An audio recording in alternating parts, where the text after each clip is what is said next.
Osvaldo Zavala, tengo que en principio felicitarte por este libro. Yo creo que los anteriores libros y tu manera de expresar todo lo que sabes y todo lo que has investigado te han situado, me parece a mí, como el gran intelectual del narco y al mismo tiempo como esas personas que nos enseña a ver lo que no veíamos, digamos, ¿no? Pareciera ser que del narco uno sabe todo, del narco uno, los muertos, los no muertos, los secuestrados y tal, pero en este libro uno empieza a ver exactamente el país en donde estás. ¿Cómo estás, Osvaldo? Muy bien, es un gusto estar aquí contigo, Mónica, y saludarte y saludar a tu público.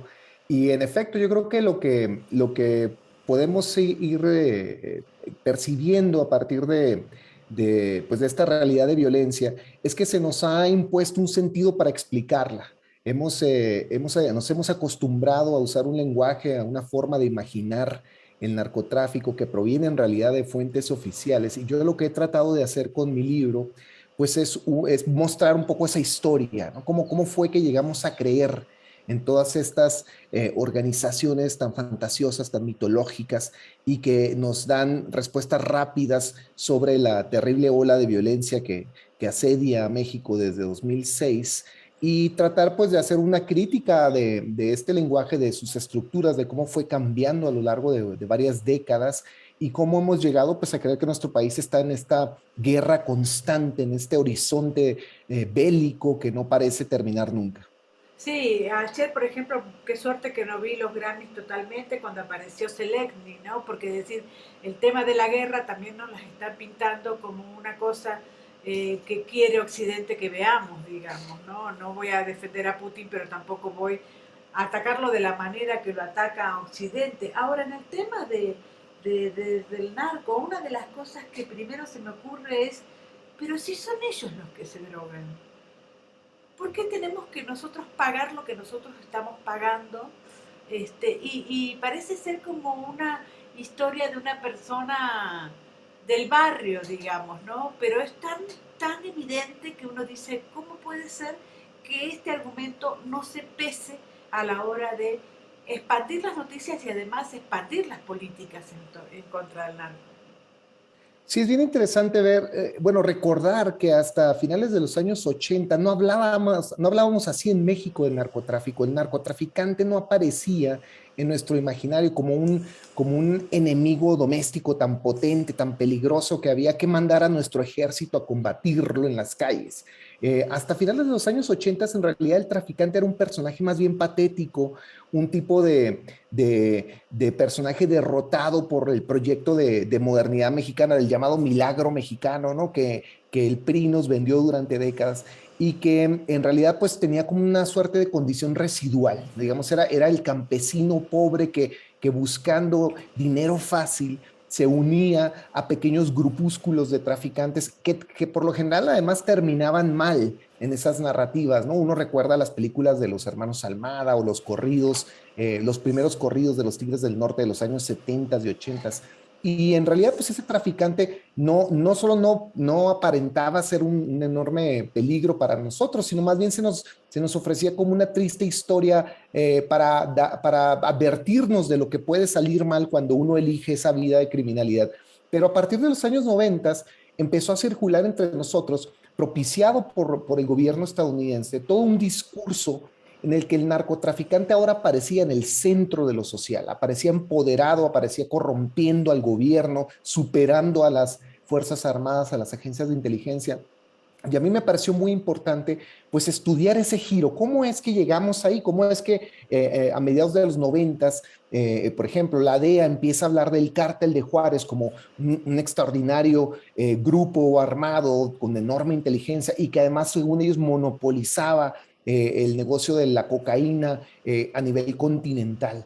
Y esa historia que además tiene muy poco alcance y muy poca duración, porque recordemos que Amado Carrillo pues muere en 1997 muy rápidamente, se ha reciclado y se reutiliza una y otra vez a lo largo de los siguientes años, de modo que ahora pues nuestro país está poblado por tantos cárteles, ¿no? El cártel Jalisco Nueva Generación, el cártel de Sinaloa, el cártel de Santa Rosa de Lima, el traficante ahora se nos dice se diversifica, ¿no? Trafica con aguacate, trafica con humanos, con seres humanos, se mete al negocio del robo del combustible, a la extorsión, etcétera. Entonces ahora usamos traficante, me parece, como de un modo muy laxo para describir cualquier fenómeno de violencia. Y esto es muy preocupante porque pues, nos impide ver con claridad o por lo menos una mente crítica abierta qué es lo que realmente está ocurriendo en nuestro país y cómo entender las dinámicas de violencia. Si nos quedamos con el relato del narco, vamos a terminar repitiendo, por ejemplo, como se hizo en su momento, la llamada verdad histórica, ¿no? En el caso Ayotzinapa, donde traficantes son los culpables de la desaparición forzada, cuando sabemos ahora con mayores datos que nuestras estructuras de gobierno estaban totalmente implicadas en ese tipo de atrocidad, en ese tipo de crimen de lesa humanidad. El escritor Guillermo Arriaga dice que México está en un punto de quiebre, como han estado otros países, como estuvo Alemania, por ejemplo, cuando fue Hitler, el nazismo y tal. Ahora, no sé lo que significa punto de quiebre, teniendo en cuenta que hay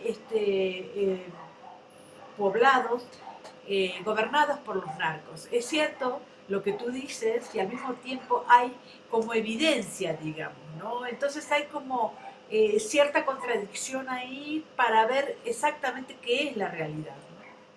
Sí, claro, yo creo que parte de lo que el relato sobre el narco nos ha vendido es que nuestro gobierno está debilitado, que nuestro gobierno está, digamos, asediado por esta entelequia del crimen organizado.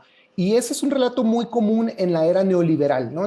Bajo el neoliberalismo se nos dice que las economías emergentes como la de México, la de Colombia, se están constantemente en un estado frágil, en un punto, digamos, pues sí, de quiebre, como dice Guillermo Arriaga, y que por lo mismo hay que fortalecer sus aparatos de seguridad, Claro. ¿no? Y entonces vemos ahora con mucha preocupación cómo en este gobierno de una pretendida transformación, pues hemos visto radicalizarse aún más este militarismo, ¿no? El país nuestro no está tomado por traficantes, está tomado por militares que controlan la frontera sur, la frontera norte, las aduanas, el aeropuerto de la Ciudad de México, el Tren Maya que distribuyen la vacuna del COVID, etcétera, ¿no? Entonces, digamos, estamos en un país con un aparato de seguridad tan potente, con una capacidad bélica verdaderamente extraordinaria, insólita en nuestra historia moderna, que me parece verdaderamente pues, absurdo pensar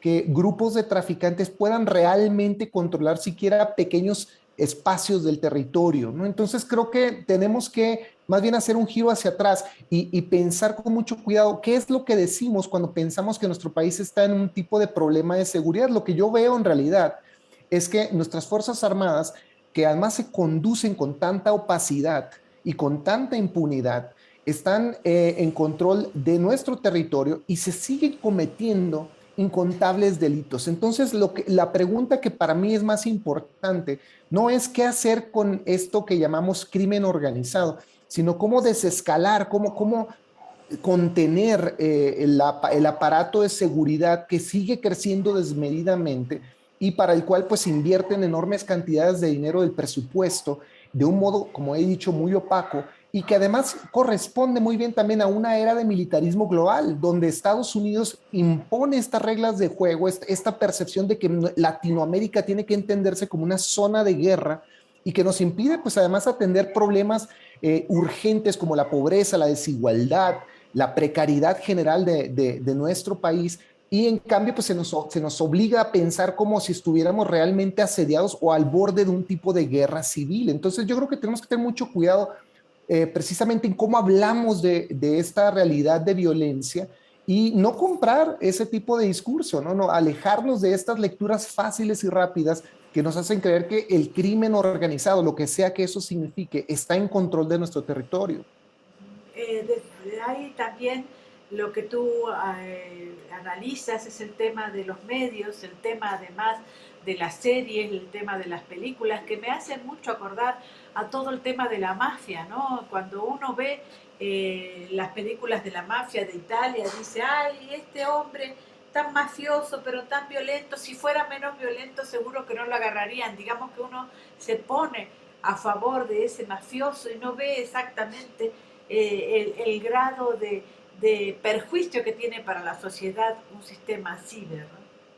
Sí, claro, y es bien interesante lo que señalas porque todos estos imaginarios de mafias, de grupos delictivos, de organizaciones clandestinas que pues pululan en nuestros productos culturales, en parte son los que contribuyen a la hegemonía de estos relatos, ¿no? De la manera espontánea en la que se aceptan estas explicaciones. Vemos series como Narcos, ¿no? Que creo que ha sido uno de los grandes promotores de esta imaginación oficial y creemos que en verdad son ellos los protagonistas de nuestra historia. En algún punto de la serie Narcos, por ejemplo, se le atribuye a Miguel Ángel Félix Gallardo, el entonces jefe del supuesto cártel de Guadalajara, haber sido el responsable de la caída del sistema en 1988 que facilitó el fraude electoral que dio el triunfo al presidente Carlos Salinas de Gortari. Entonces, no solo es una distorsión grotesca de la realidad política de nuestro país, sino que retroactivamente se va asignando culpas a los traficantes prácticamente pues, de todos los males endémicos del país. Y es bien curioso después escuchar al propio Félix Gallardo decir ya en prisión que él se enteró ya encarcelado que formaba parte de un cártel, que la palabra cártel incluso no solo no circulaba entre ellos, sino que él la vino a conocer cuando ya estaba detenido y por cierto que sigue en prisión, y que entonces pues parte de lo que ocurre es que este lenguaje va construyendo una realidad que no solo no está ahí, sino que la inventa, ¿no? Genera esta realidad que luego todos nosotros damos por cierta, a pesar de que hay muy poca información verificable. Ahora actualmente, pues basta un tuit con una fotografía de dudosa origen para creer que de verdad yo qué sé, el cártel Jalisco Nueva Generación controla Michoacán o controla partes del territorio en Jalisco, etcétera, ¿no? Entonces basta con que veamos a 5 hombres armados desfilando y gritando somos la gente del Mencho para convencernos y aterrorizarnos de que estamos al borde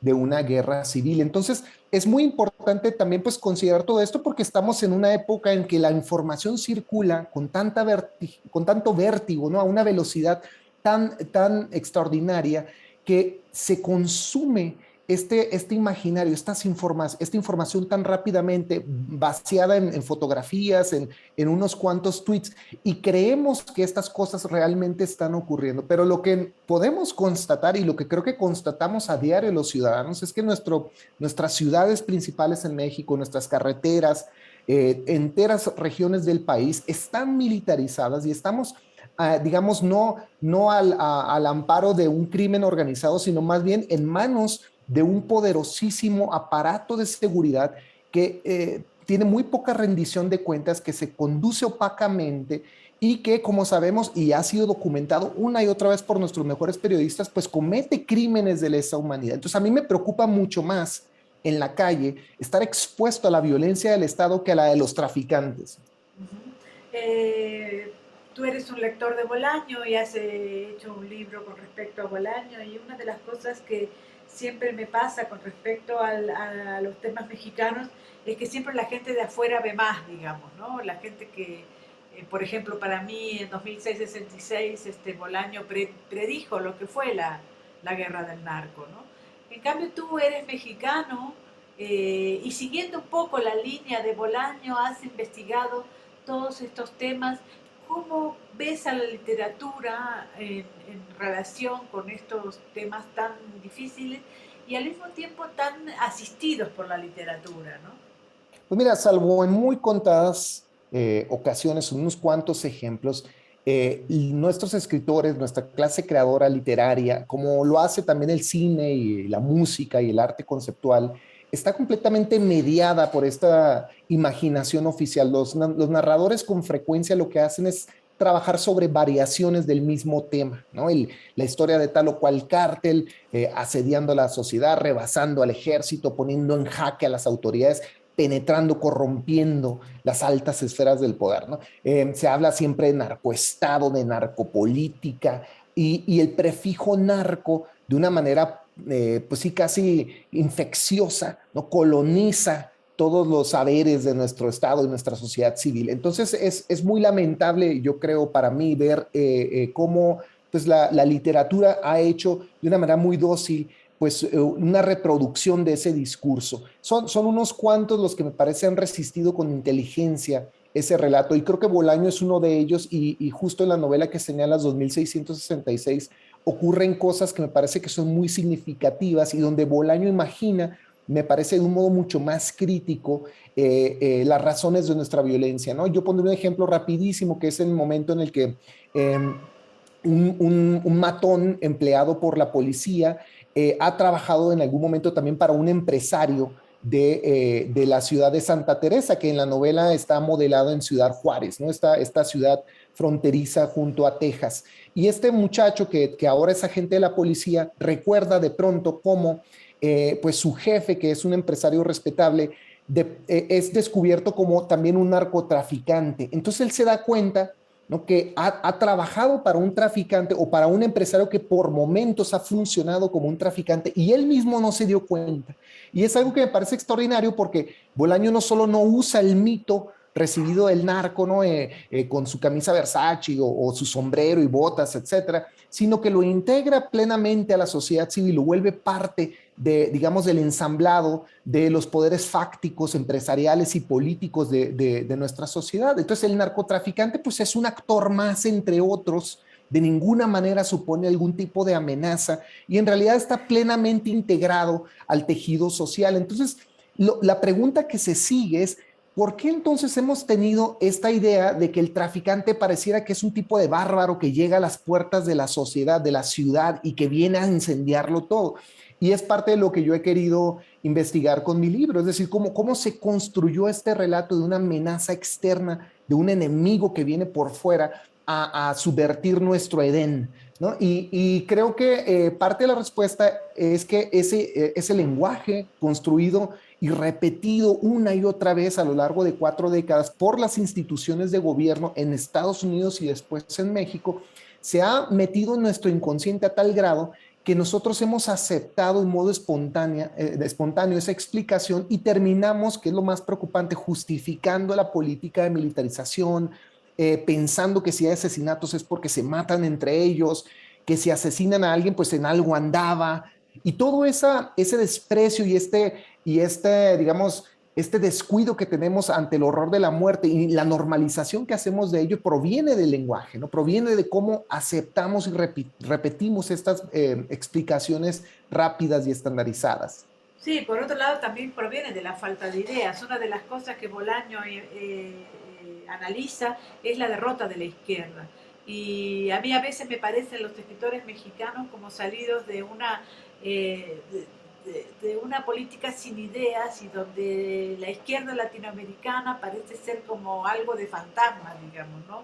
Cuando en realidad tenemos que aceptar que hemos perdido, digamos, que hemos perdido en manos del neoliberalismo y que todos los discursos van a estar hechos por los victoriosos, por los De triunfadores, acuerdo. ¿verdad? Sí, y bueno, y es bien interesante lo que dices porque en realidad pues yo creo que describe muy bien parte de un fenómeno de clase que delimita a los creadores de ficción literaria en México, ¿no? Nuestros escritores generalmente aspiran a ese lugar de clase, ¿no? A pertenecer a la industria editorial, a que los traduzcan al inglés, a figurar en reseñas fuera de México, a recibir premios, pero para hacerlo tienen que en parte adaptar su imaginario sobre México, ¿no? Entonces, ¿qué novelas circulan con mayor éxito a nivel internacional? Pues aquellas que describen de un modo muy fácil y muy dudoso la violencia en el país, ¿no? El país imaginado en efecto como una zona de guerra, de caos, de precariedad y de bajeza moral y política, ¿no? Entonces, esta idea de nuestro Estado corrompido por traficantes, no solo es algo que se acepta comúnmente, sino que se exporta y se vende con mucha agilidad en el mercado de libros. Entonces, es ese imaginario neoliberal de consumo que reduce nuestro país a una violencia casi como endémica, casi como los mexicanos somos violentos por naturaleza, ha tenido un enorme éxito y ha sido adoptado y celebrado por nuestros propios escritores. Y en efecto, yo creo que es una falta de ideas y una falta de imaginación crítica que incomode a su lugar de clase y que los haga reflexionar más allá de aquello que les reditúa y que les da éxito y visibilidad. Bueno, por otro lado también esta cosa mexicana de no pertenecer a Latinoamérica, ¿no? Que hay una cosa que por supuesto son los gobiernos, pero al mismo tiempo me parece que los mexicanos en sí, con los que yo me relaciono y tal, no se sienten latinoamericanos. Sí, yo creo que tenemos un angst de integración con el norte global, ¿no? Yo creo que la clase creadora, su éxito se reduce a pertenecer a, digamos, a la clase literaria neoyorquina, ¿no?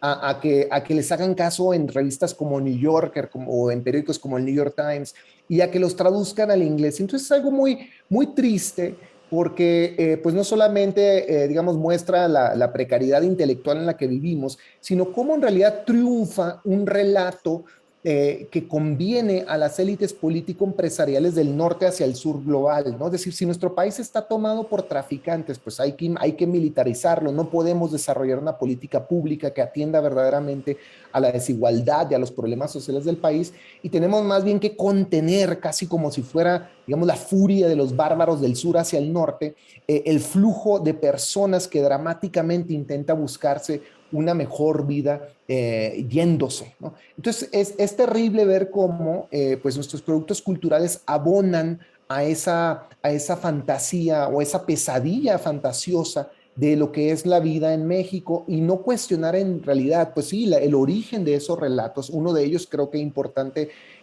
recordarlo, insisto, es el del narcotráfico, ¿no? Cómo el narco conduce supuestamente los saberes del país a pesar de que ahora mismo pues numerosas compañías chinas, canadienses, ciertamente estadounidenses, inglesas, saquean los mejores productos, recursos culturales, perdón, recursos naturales del país, agua, petróleo, minería, etcétera, hacen y deshacen con el país, pero nosotros seguimos creyendo que nuestro principal problema son los traficantes de Sinaloa o de Jalisco o de Tamaulipas, ¿no? Nosotros estamos atrapados en una narconovela mientras los intereses transnacionales saquean nuestro país. Eso es así. Van las últimas dos preguntas, pero por supuesto vamos a seguir interrogándote en otros contextos. La primera es que más allá de los creadores y más allá de esta ignorancia de ciertas ideas, la violencia está. La violencia es, digamos, ¿no? Más allá de si es el narco o no, digamos. ¿Qué dirías tú frente a esa violencia mexicana?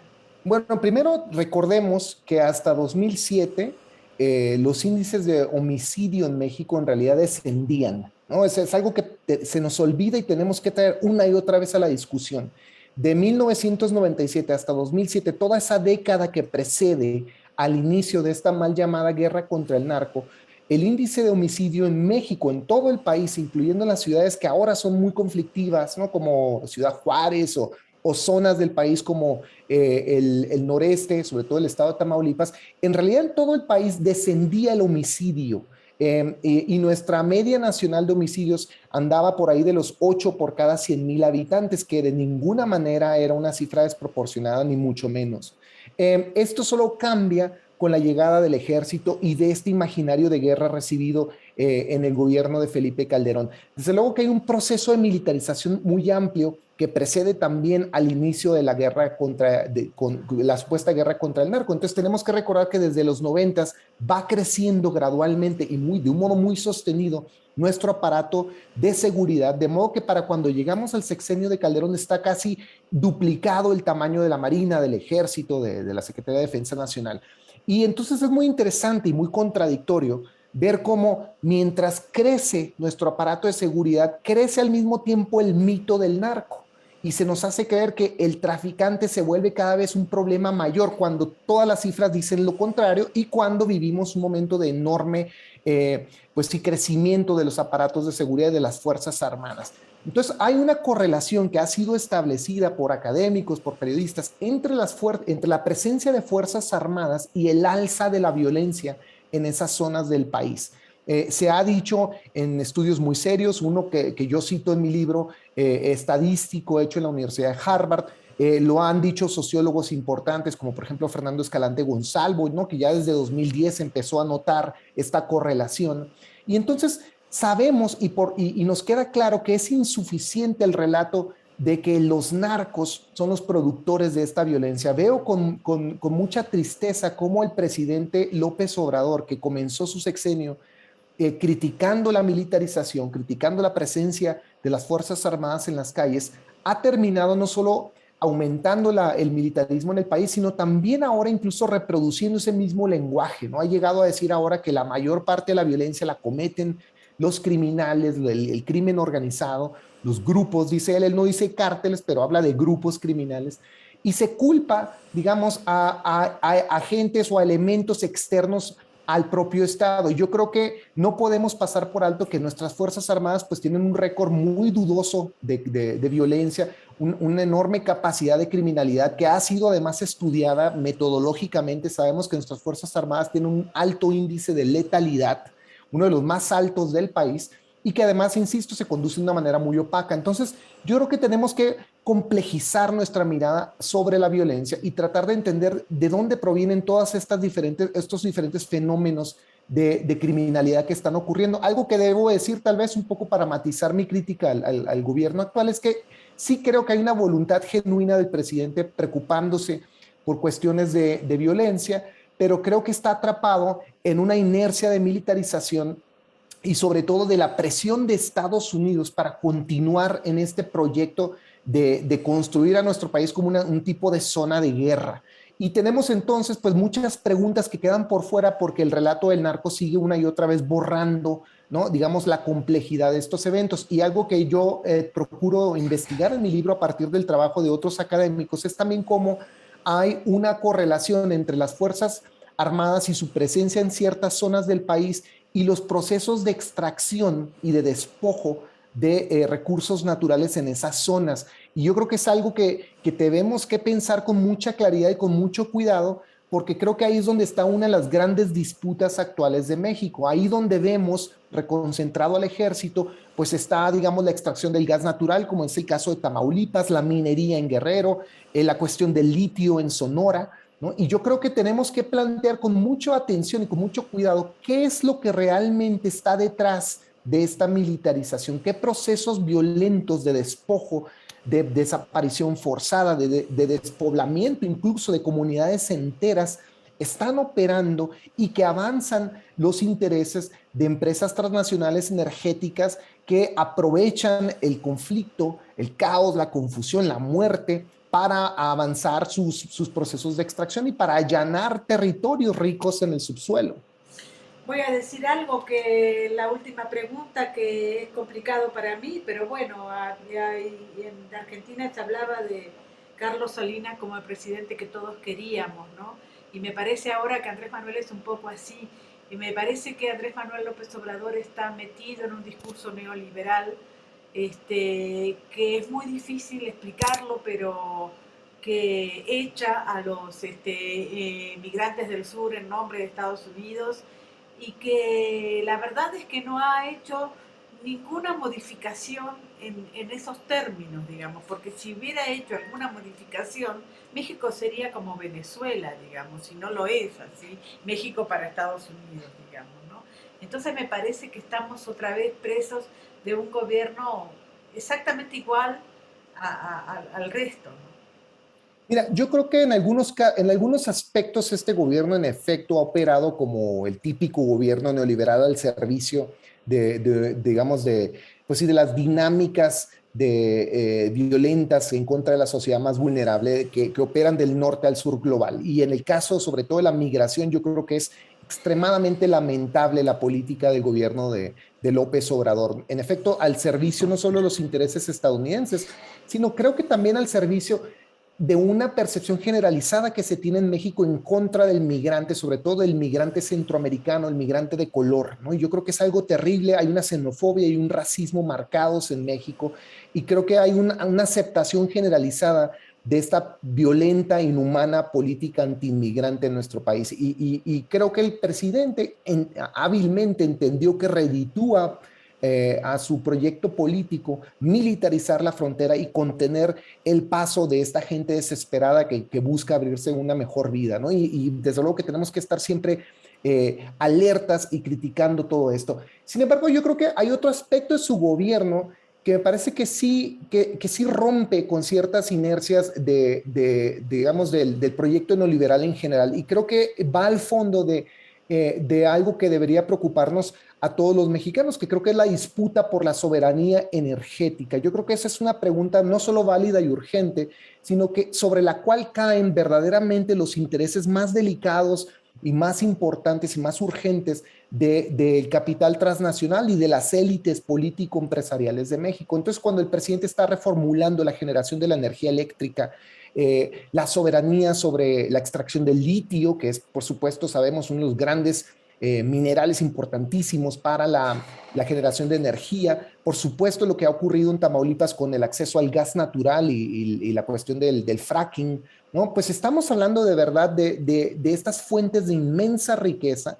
que están pues verdaderamente en disputa, ¿no? Entonces yo creo que el presidente al poner en el centro de su proyecto de gobierno la pregunta sobre la soberanía energética, la construcción de, por ejemplo, de la refinería de Dos Bocas, que me parece importantísimo, pues sí está haciendo un viraje importante, un viraje crucial para el futuro inmediato del país. Entonces yo sí matizaría, digamos, en ese punto, la importancia y la relevancia del proyecto de este gobierno. Y creo que en parte eh, esto explica la razón por la cual Estados Unidos con mucha urgencia insiste en la cuestión de la guerra contra el narco, porque la guerra contra el narco, sobre todo en el sexenio de Felipe Calderón y en el de Enrique Peña Nieto, fue el correlato que acompañó a los procesos de extracción y de apertura de la llamada reforma energética de 2013. Digamos, la guerra contra el narco y la reforma energética fueron dos de las corrientes que propulsó a Estados Unidos para intervenir